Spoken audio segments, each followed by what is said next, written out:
대한민국 사교육이 초, 중, 영재라고 불리는 아이들이 공부를 좀 한다라는 이유로, 머리가 똑똑하다는 이유로 안 해도 될 공부를 굉장히 많이 합니다. 근데 여기에 어마어마한 비용을 지출합니다.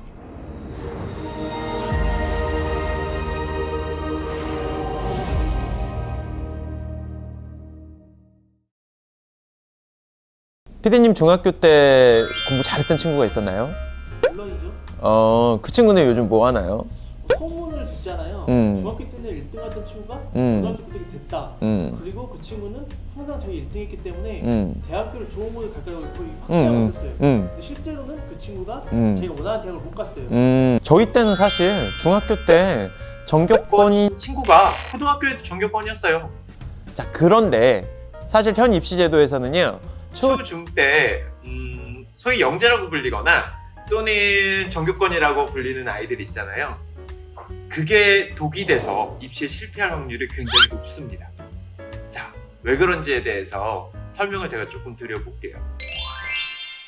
초, 중, 영재라고 불리는 아이들이 공부를 좀 한다라는 이유로, 머리가 똑똑하다는 이유로 안 해도 될 공부를 굉장히 많이 합니다. 뭐 수학을 예를 들자면은 뭐 KMU 준비를 한다거나 아니면 과학 올림피아드 준비를 한다거나 이런 것들을 하게 되겠죠. 점수로 줄을 세워가지고 아이들을 입학시키는 제도는 옛날이고요, 사실.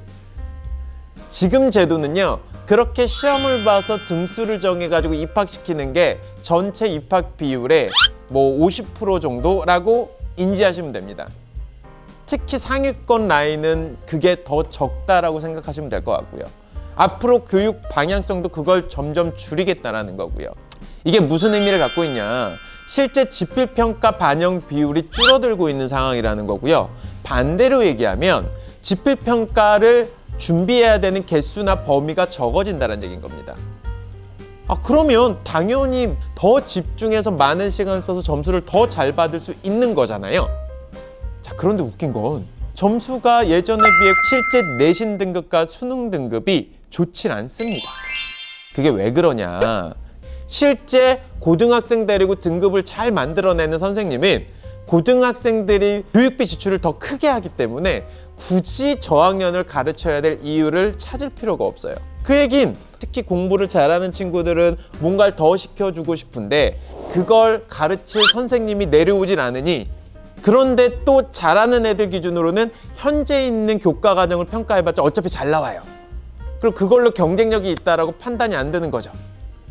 그러니까 뭔가 변별력을 가질 어떤 콘텐츠가 필요하고, 그게 조금 더 어려워야 되는데 윗과정을 배우지 않은 상태에서 어려움만 추구하다 보니까 결과적으로는 윗과정에서 활용되지 않는 학습들을 하게 돼요. 이게 제가 말한 쓸데없는 학습이에요. 근데 여기에 어마어마한 비용을 지출합니다. 그래서 꼭 당부드리고 싶은 건 반드시 해야 되는 학습이 됐는지부터 먼저 확인하세요. 반드시 돼야 되는 학습은 고등학교 1학년 공통과목에 해당되는 내신 등급, 고등학교 1학년 내신이 아직까지는 상대평가를 하고 있고요. 그 다음에 수능에서 절대평가 과목을 제외한 나머지 과목들, 뭐 수학이나 과학이나 국어나 이런 것들이 상대평가를 하고 있죠. 그래도 상위권으로 가려면 3, 4등급 정도는 맞을 수 있는지. 이유는 스타트 등급이 고등학교 진학 전에 3, 4등급은 형성하고 있어야 고등학교 올라갔을 때 1, 2등급까지 갑니다. 이건 통계가 그래요. 실제 한 등급을 올리는 기준이 15% 정도고요. 그 다음에 2등급을 올리는 기준이 사실 1.5% 안쪽입니다. 공부 잘하는 아이들이 하는 교육만 쭉 따라가서 입시에 성공할 거라고 생각하는 건 굉장히 잘못된 판단입니다. 쓸데없는 거 공부 시간이 많은 상태로 꼭 해야 되는 것들을 놓치고 있다라고 하면 이거는 아이들 인생에 있어서 굉장히 불행한 일이죠. 그러니까 이걸 만들어주지 않으시는 게 부모님들이 해주셔야 될 가장 첫 번째 의무이지 않을까 싶습니다. 자, 오늘 영상도 여기서 마무리하도록 하겠습니다. 감사합니다.